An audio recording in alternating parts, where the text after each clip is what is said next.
is Audrey Alison. Thank you for tuning in. This is your November 2014 forecast for the month.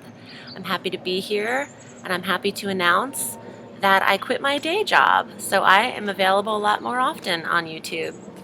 I just wanted to share that with you. That was my breaking news last month. I just couldn't mention it because I hadn't given notice. So I'm a full-time astrological advisor and tarot reader. And let's get into it. I've got the cards and the stars. It's a good month. It's a good month to be a fire sign, and it's an even better month to be a fire sign ascendant. Right now you still have Jupiter with you, and you can count on that planet being placed in your first house of self through August 11th of 2015. But there is some magnificent energy happening in November for you, Leo, due to your sister and brother fire sign Sagittarius being lit up and affected by a tremendous amount of personal planet support, as well as the sun and the new moon there. So we'll get into that. First, on the 6th of November, we have our full moon at 14 degrees Taurus, another fixed sign like you. This is in your 10th house of career. Now,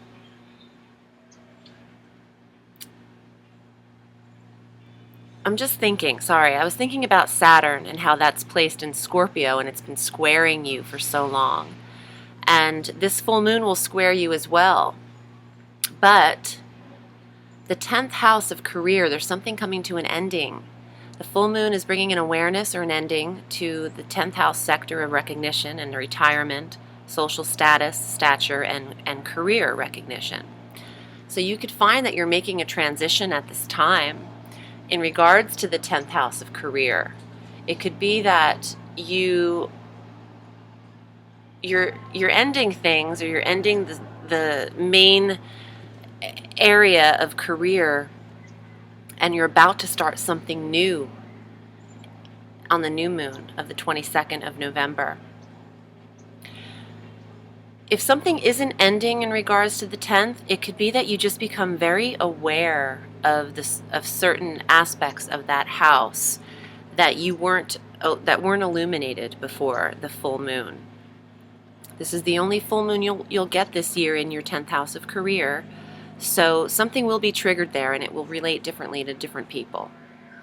On the 8th of November, Mercury moves into Scorpio, where Saturn is stationed. So Mercury will be conjunct with Saturn in Scorpio, squaring up to you, Leo, in your squaring down to you in your 4th house of home and environment.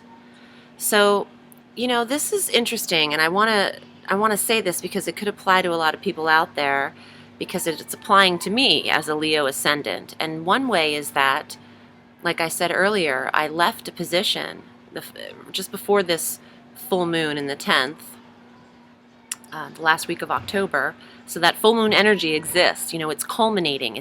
The energy culminates to full, and then it dismantles, and the moon wanes back down to new again. So what could happen here is that you're ending something in the career in the 10th, or leaving your day job, or making taking a stand in the 10th house of career, and then starting something in the 4th house like this, like working from home. It could, 4th house of home and foundation, it could translate like that. With all the technology today, it's a lot easier to create your own workforce than it was a decade ago. Mercury, the planet of communications and information and expression, is going into this 4th house of home. Now, even though it's squaring, it can create some tension. With change, it's not always smooth flowing. You've got to make sacrifices, and sometimes this requires a leap of faith and a lot of trust and value in the self. So you might be struggling with that, but it does get easier, especially halfway through the month when Sagittarius starts coming into play. But we have Neptune and Chiron both stationed in Pisces going direct on the 16th and the 23rd of November. Now, with Pisces in Neptune rules Pisces. It's a comfortable placement.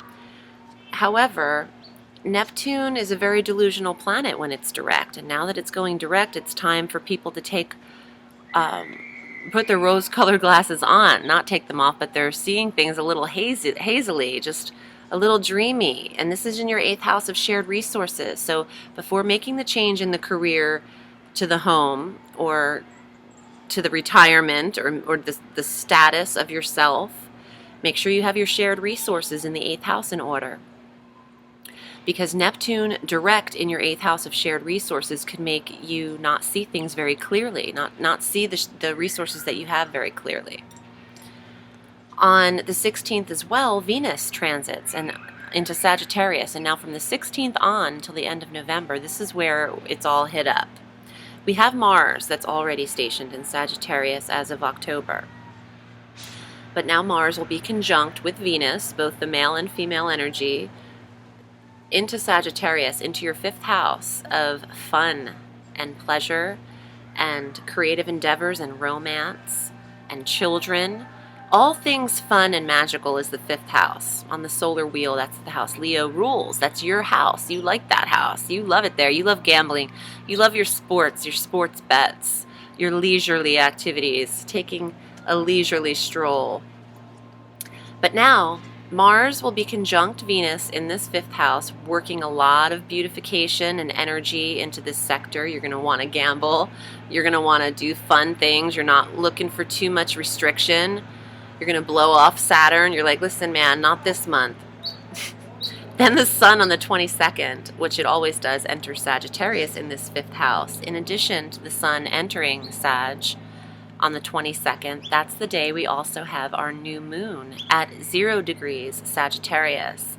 When there's a new moon that starts in a sector at 0 degrees, initiating that house, that 5th house, it is bringing on the freshest of starts, and something very new is beginning here for you. And it could be a new pregnancy.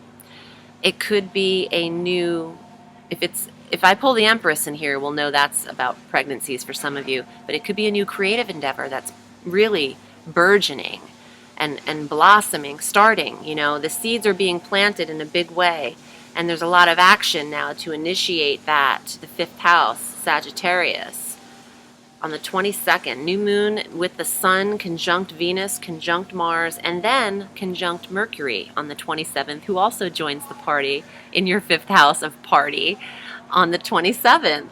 So there's communication in the 5th. There's a lot of energy and drive and ambition because Mars is there.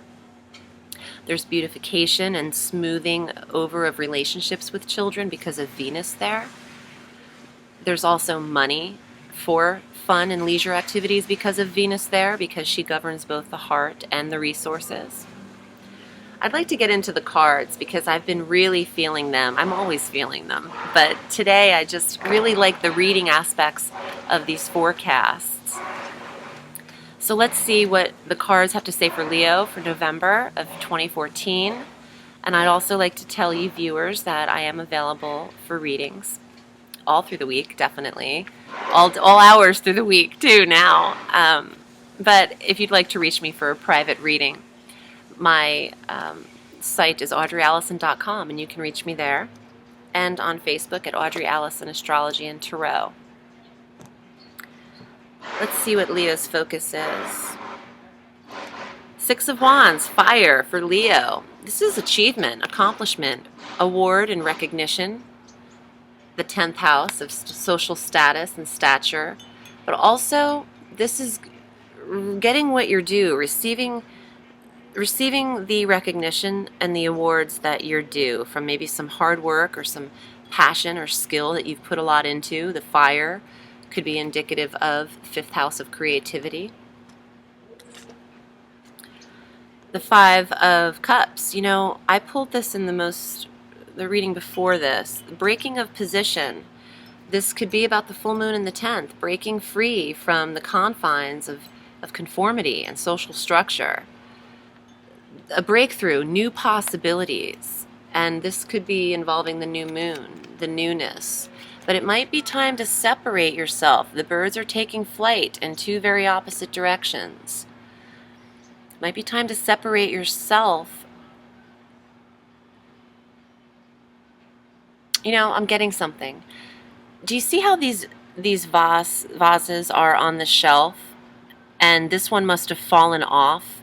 It's called the earthquake card. Shaking up, shaking and breaking of position. This is a Uranus card as well, because Uranus governs earthquakes and shock and dismantling. And because Uranus is stationed in Aries right now, it's trining the Jupiter stationed in your first house of self. So you could shockingly or suddenly have a breakthrough. Mentally, break through a new idea, but also taking action upon that because of the fire that's triggered in this grand fire trine. Mars in Sagittarius, Jupiter in Leo, Uranus in Aries. But now, in addition to Mars, you have, Venus, the Sun, the new moon, and Mercury that are all going to be a part of this grand fire trine. So Leos are taking action. Leos are initiating some changes in their lifestyle, in their life practice. The Four of Wands. You don't have a lot of quiet house energy. Well, you do have the 8th house, which is a very deep, intense spiritual house, but this is the card of deep thought and meditation, reflection, inner guidance, calm, being still, letting the universe guide you, heeding intuitive advice and heeding intuitive dreams. And I love this card, the 10 of Wands, the Phoenix rising from the ashes, rebirth, transformation, fire card for you, Leo, and indicative of the 8th house of rebirth and transformation, where you have Neptune and Chiron direct now. Let me put these all together and see. Well, definitely from this repositioning, from taking action in I think the 10th house of career, and in regards to the 5th house of creativity, this is who you become. This is what people already see of you. You're already deserving of this. You're already being seen in these creative, passionate ways. I mentioned pregnancy around the new moon because it's at 0 degrees in your 5th house of children. And this, I said rebirth, the word birth. So I want to actually reshuffle these and see if the Empress comes up, because I want to see just some of the fertility aspects. I know some of my clients ask me specifically about, when they'll become pregnant. This, you have huge potential. If you're physically able to conceive, and this isn't a tremendous medical problem, you're going to be very fertile around the new moon of the 22nd in your 5th house of children, because you also have Venus and Mars. Mars, very sexual sign in this 5th house as well. Let me just do another quick spread. Wow. Okay, so I just completely reshuffled these, and this is the first card again. You're getting something that you're due, that you've waited for. This is Uranus, the Tower. This is the breaking of position as well, but this is dismantling. And, see that lightning bolt, electricity? That's Uranus, who's stationed in Aries. Something shockingly coming your way. There could be surprise news. And 2 cards came up. This one, the 5 of Swords, righting wrongs and fixing what is broken, but also the 3 of Swords, which could be righting wrongs from a past heartache, fixing what is broken in your heart, repaired romance is actually what I just heard. So I'm not getting the Empress card. I don't think it'll apply to all of you. That's probably why I'm not getting it right now, because I'm not supposed to say every single Leo is going to become pregnant. But I would use protection if I were you, if you don't want to become pregnant. And I'm going to make that note myself. Okay, so I think that's it for you. I hope you enjoyed this forecast. I loved being here. Thank you for hanging out with me. And if you'd like to book with me, I'm at audreyallison.com. And I will see you next month, Leo. Have a sweet day. Bye.